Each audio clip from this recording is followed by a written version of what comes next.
Assalamualaikum warahmatullahi wabarakatuh. Perkenalkan, nama saya Sri Mulyani dengan NIM 105224044. Di sini saya akan mempresentasikan hasil kerja praktek saya selama kurang lebih 1 bulan pada bulan Agustus 2025 di PT Kilang Pertamina Internasional RU6 Balongan dengan judul Analisis Spesifikasi Pertalite Tangki 42T 301B hasil produksi PT Kilang Pertamina Internasional RU6 Balongan. Baik, terdapat beberapa materi presentasi yang akan saya sampaikan, yaitu yang pertama latar belakang, yang kedua metode analisis, yang ketiga hasil dan pembahasan, yang keempat kesimpulan, yang kelima aspek positif dan aspek negatif, dan yang keenam saran. Saya terlebih dahulu dengan profil perusahaan tempat saya kerja praktik, yaitu PT Kilang Pertamina Internasional RU6 Balongan, yang berlokasi di Jalan Raya Balongan, kilometer 9, Kecamatan Balongan, Kabupaten Indramayu, Jawa Barat. Perusahaan ini berdiri pada tahun 1994 dan sudah beroperasi selama 31 tahun di Indonesia. Bidang usaha perusahaan ini yaitu pada pengolahan minyak mentah menjadi produk bahan bakar dan petrokimia, di mana produk yang dihasilkan dari perusahaan PT Kilang Pertamina Internasional RU6 Balongan ini yaitu Pertamax, Pertalite, Solar, Aftur, LPG, Pertadex, propilen, nafta, kerosen, dan gasolin. Kemudian, pada gambar di samping terdapat logo umum dari PT KPI karena PT Kilang Pertamina Internasional ini terbagi lagi menjadi beberapa cabang di seluruh Indonesia. Kemudian, terdapat visi dan misi dari perusahaan ini yaitu visinya sebagai perusahaan kilang minyak dan petrokimia berkelas dunia yang dikembangkan menjadi misi menjalankan bisnis kilang minyak dan petrokimia secara profesional dan berstandar internasional dengan prinsip keekonomian yang kuat dan berwawasan lingkungan. Nah, pada gambar di samping ini terdapat logo khusus dari PT Kilang Pertamina Internasional RU6 Balongan. Kemudian kita mulai dengan latar belakang penelitian atau analisis ini yaitu seiring dengan meningkatnya jumlah kendaraan bermotor di Indonesia, kebutuhan akan bahan bakar minyak yang berkualitas, efisien, dan ramah lingkungan semakin tinggi. Dapat dilihat pada gambar yang meliput berita terkait konsumsi Pertalite di Indonesia, di mana menjadi bahan bakar yang paling banyak digunakan di Indonesia. Kementerian Energi dan Sumber Daya Mineral mencatat bahwa konsumsi BBM jenis subsidi seperti Pertalite mencapai sebesar 29,7 kiloliter pada tahun 2024. Dan pada tahun 2025 ini, pemerintah menetapkan kuota penyaluran BBM Pertalite mencapai 31,1 juta kiloliter. Eh, Kemudian Pertalite merupakan bahan bakar minyak yang memiliki nilai oktan 90. Pertalite diproduksi untuk menjawab kebutuhan masyarakat akan BBM dengan kualitas lebih baik dari premium, namun tetap terjangkau. Jadi produk ini menjadi bagian dari strategi pemerintah dalam program transisi energi yang bertujuan untuk mengurangi ketergantungan terhadap BBM beroktan rendah yang menghasilkan emisi lebih tinggi.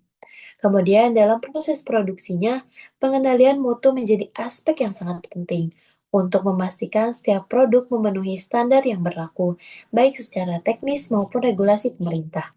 Pengendalian mutu produk Pertalite di PT Kilang Pertamina Internasional RU6 Balongan ini diatur sesuai dengan keputusan Direktorat Jenderal Minyak dan Gas nomor 0486K 10 DJMS 2018. Kemudian kita masuk ke dalam metode analisis, di mana eh, pada bagian awal dilakukan sampling produk Pertalite pada tangki 42T301B, di mana tangki Pertalite ini memiliki tipe floating roof yang dapat mengurangi evaporation losses secara signifikan Tipe tangki ini dapat mengurangi kemungkinan bahaya kebakaran karena tipe tangki ini akan selalu mengikuti ketinggian ketinggian dari level tangki. Kemudian dilihat pada layar, itu saya sedang melakukan pengambilan sampel pada tangki 42T301B, di mana pengambilan sampel dilakukan di 3 titik yang berbeda, yaitu upper sampel yang berada di 1/6 bagian isi tangki bagian atas, kemudian terdapat middle sampel yang berada di pertengahan isi tangki, dan lower sampel yang berada di 1/6 bagian isi tangki bagian bawah. Kemudian, sampel pertalite yang sudah diambil dimasukkan ke dalam tempat penyimpanan sampel dan kemudian siap dianalisis di laboratorium. Masuk ke dalam metode analisis di laboratorium, di mana analisis di PT KPI RU6 Balongan ini didasarkan pada standar internasional, yaitu ASTM atau American Society for Testing and Materials, yaitu organisasi internasional yang menyusun dan menerbitkan standar teknis untuk pengujian, spesifikasi, dan praktik di berbagai bidang industri. Analisis yang dilakukan untuk sampel pertalite ini dibagi menjadi 3 bagian, yaitu yang pertama analisis sifat utama bahan bakar, di mana analisis ini bertujuan untuk mengevaluasi karakteristik fisik dan kimia dasar bahan bakar seperti densitas, viskositas, dan nilai oktan, untuk memastikan kualitas serta kesesuaiannya dengan standar operasional. Di mana metode analisis ini meliputi RON, yaitu Research Octane Number, dengan prinsip menentukan ketukan pada bahan bakar dengan membandingkan tendensi ketukan sampel dengan suatu campuran pembanding yang nilai oktannya sudah diketahui. Kemudian terdapat juga density yang ditentukan dengan mencari nilai spesifik gravity menggunakan alat hidrometer. Kemudian ada rate vapor pressure yang merupakan tekanan uap bahan bakar cair pada suhu 37,8 derajat Celcius dalam satuan kPa, yaitu kilopascal. Kemudian pengujian ini dilakukan untuk mengetahui tekanan uap motor dari produksi produk minyak yang mudah menguap. Kemudian analisis selanjutnya yaitu distilasi, di mana distilasi merupakan metode pemisahan campuran cair berdasarkan perbedaan titik didih komponen yang ada di dalam suatu senyawa. Dan yang terakhir yaitu oxidation stability, eh, yang dilakukan analisis dengan penambahan oksigen berlebih pada tekanan yang tinggi. Kelima metode analisis ini tuh berdasarkan ASTM yang tertera pada layar. Nah, kemudian terdapat metode analisis bagian kedua, yaitu analisis kandungan senyawa kimia, di mana analisis ini dilakukan untuk mengidentifikasi dan mengkuantifikasi komponen kimia dalam bahan bakar, termasuk senyawa hidrokarbon dan potensi impuritas guna menilai kemurnian serta kestabilan produk.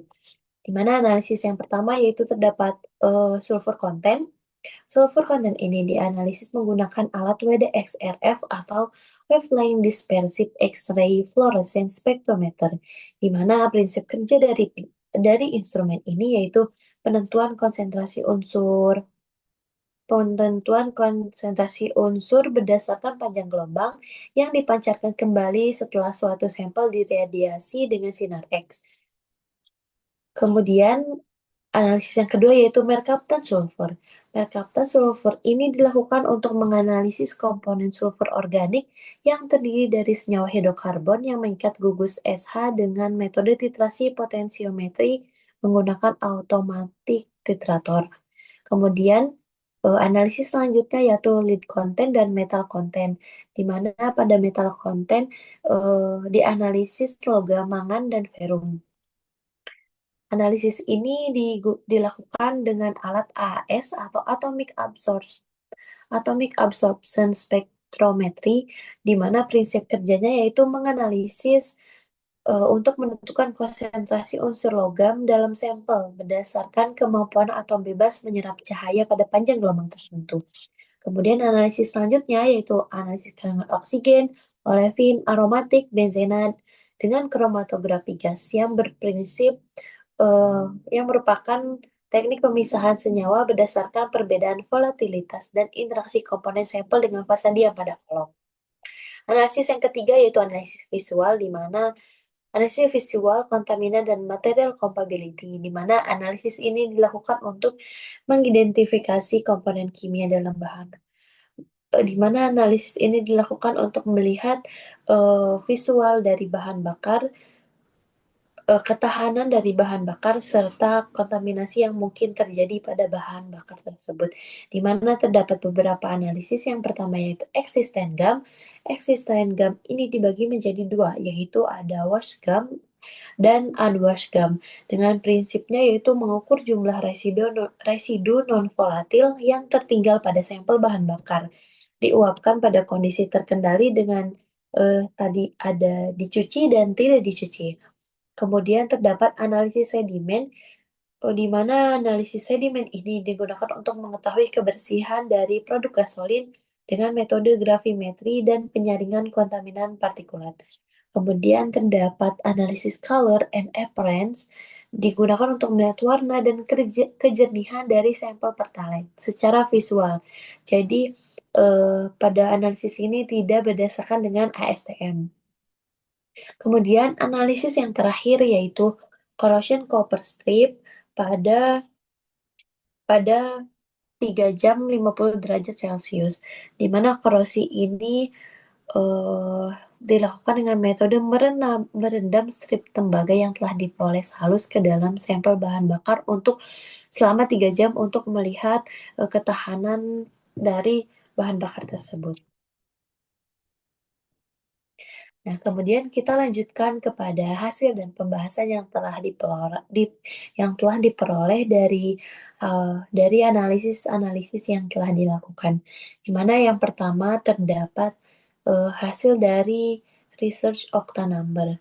Hasil yang diperoleh menunjukkan bahwa bahan bakar memiliki kemampuan yang sangat baik dalam menahan knocking pada mesin, karena berdasarkan spek Dirjen Migas, RON untuk Pertalite yaitu 90, sedangkan hasil analisis yaitu 90,3, di mana hasil analisis ini sudah memenuhi spek Dirjen Migas.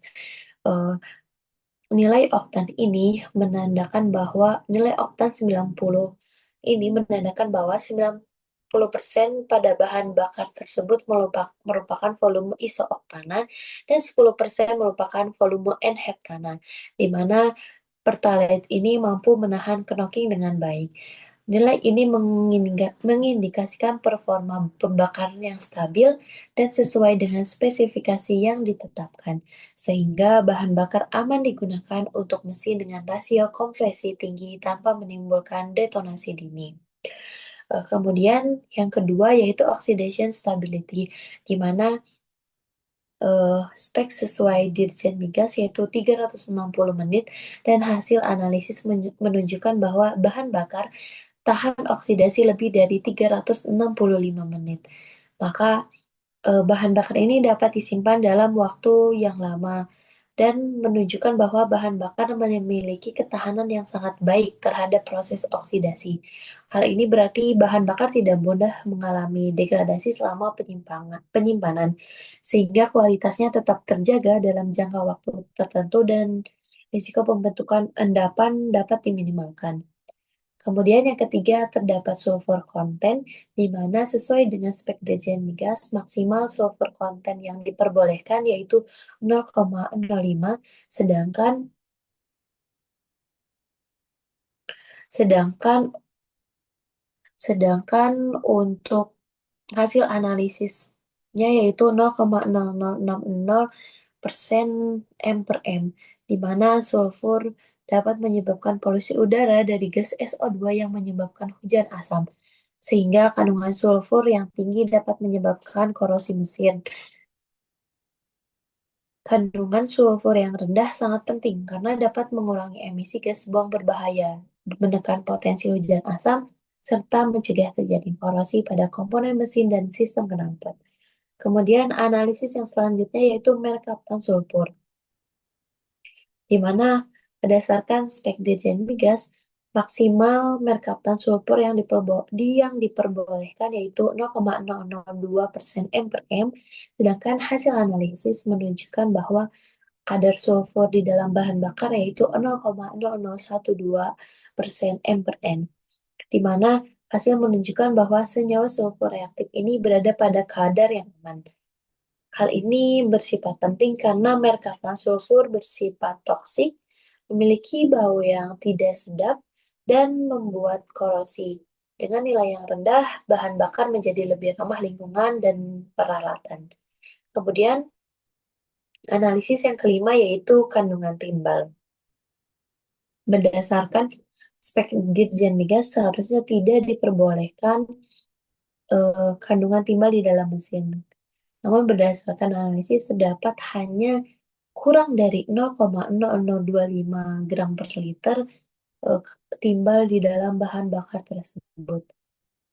Hasil analisis menunjukkan bahwa tidak terdetek, tidak terdeteksi secara signifikan. Ini sejalan dengan kebijakan penggunaan bensin tanpa timbal yang bertujuan untuk melindungi kesehatan manusia serta mengurangi pencemaran udara akibat logam berat. Untuk hasil selanjutnya yaitu terdapat metal konten atau kandungan logam di dalam bahan bakar di mana terdapat ada logam mangan dan ferum. Logam mangan dan ferum ini umumnya digunakan sebagai aditif untuk meningkatkan angka oktan. Namun beresiko menimbulkan deposit pada ruang bakar dan menghasilkan emisi yang berbahaya, sehingga dapat mempercepat oksidasi bahan bakar, korosi, dan menurunkan stabilitas. Hasil menunjukkan bahwa tidak terdeteksi logam mangan dan logam perum di dalam bahan bakar ini. Kondisi ini sangat baik karena logam dapat mempercepat oksidasi bahan bakar, menurunkan stabilitas serta berpotensi membentuk deposit di ruang bakar dan sistem injeksi. Untuk hasil analisis selanjutnya yaitu hidrokarbon type, di mana terdapat komposisi hidrokarbon seperti oksigen, olefin, aromatik, dan benzen. Eh, Berdasarkan hasil dalam tabel tersebut diperoleh bahwa semua kandungan hidrokarbon tersebut masih berada di bawah batas wajar. Batas wajar dan masih sesuai dengan spek dirjen migas. Di mana untuk oksigen ini menyebabkan korosi pada mesin, memicu kebocoran serta kerusakan. Sedangkan untuk olefin berdampak pada kecenderungan untuk membentuk gam. Kemudian senyawa aromatik menghasilkan jelaga yang menyebabkan kerusakan mesin serta menjumbat saluran injeksi bahan bakar karena tidak mudah terurai. Kemudian benzena dapat menurunkan stabilitas bahan bakar serta mempercepat pembentukan deposit karbon di ruang bakar. Untuk yang selanjutnya yaitu distilasi, di mana distilasi ini hasilnya seperti pada tabel berikut dan dapat dilihat bahwa distilasi ini masih berada di batas wajar sesuai dengan spek Dirjen Migas. Terdapat beberapa parameter yang menunjukkan bahwa distilasi ini masih berada di bawah batas wajar, di mana IBP yaitu initial boiling point untuk mengetahui sifat volatilitas dan mendeteksi fraksi ringan seperti butana dan pentana. Sedangkan untuk recovery 10% untuk kemudahan menghidupkan mesin pada keadaan dingin. Sedangkan recovery 50% yaitu kecenderungan pemanasan motor. Dan untuk recovery 90% untuk mengetahui komponen dari fraksi berat. Analisis yang kesembilan yaitu kandungan sedimen, di mana sesuai dengan spek Dirjen Migas, maksimal kandungan sedimen yang diperbolehkan yaitu 1 miligram per liter, sedangkan berdasarkan analisis terdapat kandungan sedimen sebanyak 0,5 miligram per liter. Kandungan sedimen yang banyak dapat mengindikasikan bahan bakar kurang stabil secara kimiawi atau terkontaminasi selama penyimpanan dan distribusi. Rendahnya sedimen menandakan bahwa bahan bakar relatif bersih dan tidak mengandung partikel padat yang dapat menyumbat sistem bahan bakar atau menyebabkan kerusakan komponen mesin. Kemudian selanjutnya terdapat pengujian eksisten gam, baik sebelum maupun sesudah pencucian, yaitu wash gum dan unwash gum. Hasil keduanya menunjukkan jumlah residu yang sangat kecil, dan masih berada di bawah batas wajar. Hal ini menandakan bahwa bahan bakar tidak mudah membentuk endapan lengket yang berpotensi menjumbat injektor atau saluran bahan bakar. Kemudian, selanjutnya terdapat, analisis ready vapor pressure, di mana nilai tekanan uap sesuai dengan spek Dirjen Migas yaitu 45 sampai 69 kilopascal, sedangkan berdasarkan hasil analisis diperoleh bahwa, eee, terdapat tekanan 46,0 kilopascal. Tekanan uap ini pa Tekanan uap ini didasarkan pada pengukuran tekanan uap bahan bakar cair pada suhu 37,8 derajat Celcius dalam satuan kilopascal. RPV yang tinggi ini dapat menyebabkan terjadinya vapor lock, di mana vapor lock itu merupakan gangguan aliran bahan bakar akibat gelembung uap di dalam saluran. Untuk analisis yang ke-12 yaitu, densitas pada 15 derajat Celcius, di mana diperoleh hasil analisis yaitu 754,5 kilogram per meter kubik, sedangkan berdasarkan spek Dirjen Migas yaitu 700 sampai 770 kilogram per meter kubik, di mana nilai ini masih sesuai dengan spek Dirjen Migas. Nilai densitas berpengaruh terhadap nilai kalor, karakteristik pembakaran, serta efisiensi energi bahan bakar. Kemudian yang ke-13 yaitu corrosion cover strip, di mana sesuai dengan hasil analisis diperoleh bahwa bahan bakar ini masuk ke dalam kelas 1B, sedangkan berdasarkan spek Dirjen Migas diperoleh bahwa maksimal kelas 1A dan minimal kelas 1B. Jadi, eh, bahan bakar ini sesuai dengan spek Dirjen Migas, di mana pengujian ini dilakukan untuk menilai sifat korosif dari bahan bakar, karena bahan bakar dapat mengalami korosi terhadap berbagai macam logam yang disebabkan oleh senyawa belerang korosif. Kemudian untuk analisis yang terakhir yaitu appearance dan color, di mana appearance digunakan untuk menilai kejernihan, bebas dari kekeruhan, endapan atau partikel, sedangkan warna untuk melihat warna dari bahan bakar tersebut secara visual, di mana diperoleh bahwa warna dari pertalite itu berwarna hijau dan appearance-nya yaitu clear and bright. Nah, berdasarkan hasil analisis dan pembahasan yang sudah dijabarkan tadi, diperoleh kesimpulan sesuai seperti pada tabel berikut, di mana semuanya sudah, di mana terdapat nomor pengukuran, satuannya, metode yang digunakan, kemudian terdapat juga spek Dirjen Migas, dan terdapat hasil analisis yang dilakukan di laboratorium. Maka dapat diperoleh kesimpulan bahwa spesifikasi produk Pertalite tangki 42T301B sudah sesuai dengan keputusan Direktorat Jenderal Minyak dan Gas nomor 0486K 10 DJMS 2018, sehingga dapat disimpulkan bahwa produk sudah sesuai dengan standar dan produk sudah siap dipasarkan. Kemudian kita beralih kepada aspek positif dan aspek negatif yang saya dapatkan selama menjalani kerja praktek di PT Kilang Pertamina Internasional RU6 Balengan. Dimulai dari aspek positifnya, yaitu yang pertama tentunya menambah relasi yang luas, kemudian memperoleh pengalaman terkait pengoperasian alat di laboratorium yang sebelumnya belum pernah saya lakukan. Kemudian memperoleh pengetahuan mengenai proses produksi yang terjadi dan unit-unit proses yang terdapat di PT Kilang Pertamina Internasional RU6 Balongan. Di sisi lain, terdapat juga aspek negatif yang saya dapatkan selama kerja praktek tersebut. Yang pertama yaitu, sayangnya pembimbing yang ditugaskan membimbing saya itu ditugaskan untuk keluar kota selama kurang lebih 3 minggu. Sehingga, selama saya mengikuti kerja praktik tersebut, saya merasa kurang bimbingan secara langsung. Kemudian yang kedua yaitu tidak diberikan pekerjaan khusus untuk mahasiswa yang sedang melaksanakan kerja praktik, karena, kami hanya mengikuti analis yang sedang menganalisis di laboratorium.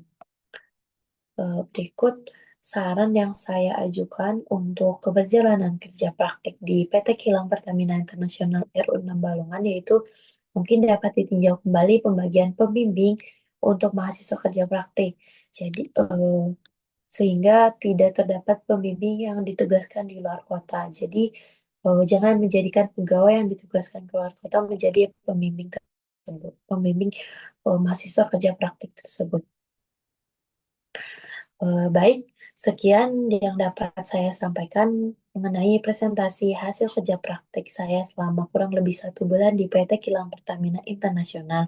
Pengalaman ini merupakan pengalaman yang sangat berharga bagi saya dan, saya mendapatkan banyak sekali insight, selama menjalani kerja praktek tersebut. Mohon maaf bila terdapat kesalahan dalam, slide presentasi maupun dalam penyampaian saya. Sekian, terima kasih. Wassalamualaikum warahmatullahi wabarakatuh.